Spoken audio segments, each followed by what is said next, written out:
There's something about making a mistake and witnessing the consequences befall on someone else, and that something is called sweet relief.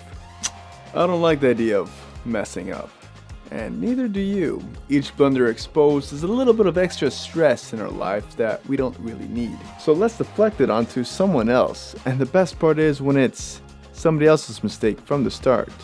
When it's somebody else's fault that things didn't go to plan, now it's better. Now we're even justified to blame them. We did our part, but they didn't. No need to hold back now. Let's tell them how we really feel about their life decisions. Other people's misery make us feel better about our own. So in expanding other people's mistakes, we derive pleasure. Remember, blaming gives relief and pleasure.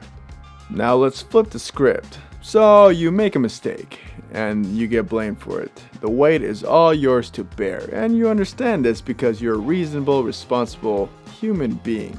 But people, they just keep blaming you for it. Now that little bit of stress I mentioned earlier, that's going to grow bigger. And it's eventually going to hit the point where your emotional integrity, where that's going to begin to falter. You're going to start looking for a way out just to preserve your psyche. Or more commonly, your ego.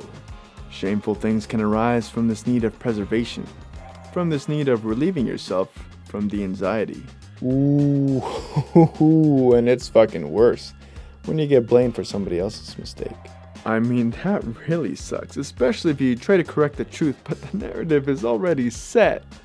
Then you're just suspended in the situation as you allow the flames of rage and hatred to smolder within your body. And that doesn't sound too healthy now, does it?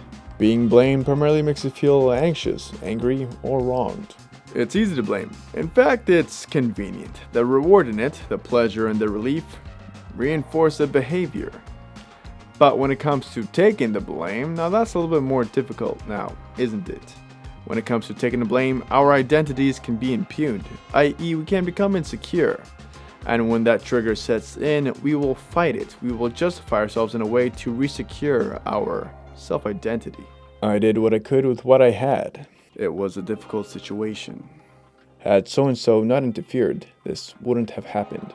It's called self-justification. We instinctually, meaning reactively, put ourselves in the role of the victim. Yet for the most part, we know that blaming others isn't honorable.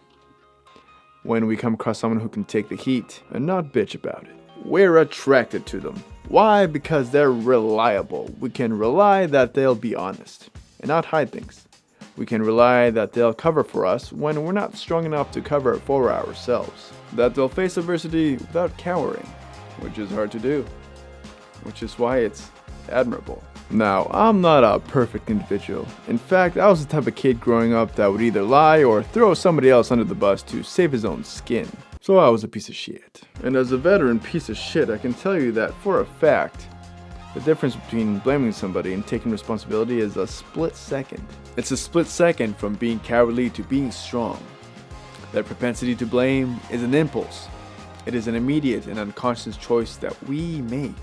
So some of us, we don't even realize that we're making it. To overcome this habit takes time.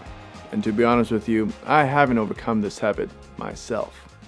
My approach is simple. I shut the fuck up. I know, it's genius. And what I mean by that is that whenever I get the impulse, the urge to save my ego, I don't say anything. I just don't say anything. Only after I've fought off the initial impulse to excuse myself will I then open my mouth. I can always trust that I will act cowardly for the first 5 seconds, that I will look for refuge. So I just have to bide my time. I just have to wait 5 seconds and there will be a better chance for me to act intentionally as opposed to react emotionally. There will be a better chance for me to act strong and do the honorable thing, or at least have an opportunity to figure out what that is. However, this does not mean that I'm immune to my own cowardice. Blaming is a cycle of deriving relief and pleasure at the expense of others. Blaming does not build trust. Blaming is unsustainable selfishness that is focused on the short-term gain. Blaming is an anesthesia. Sooner or later, you begin to realize that you've simply been covering up deep-rooted problems. And so the question is, if you had nothing to blame, what would you do?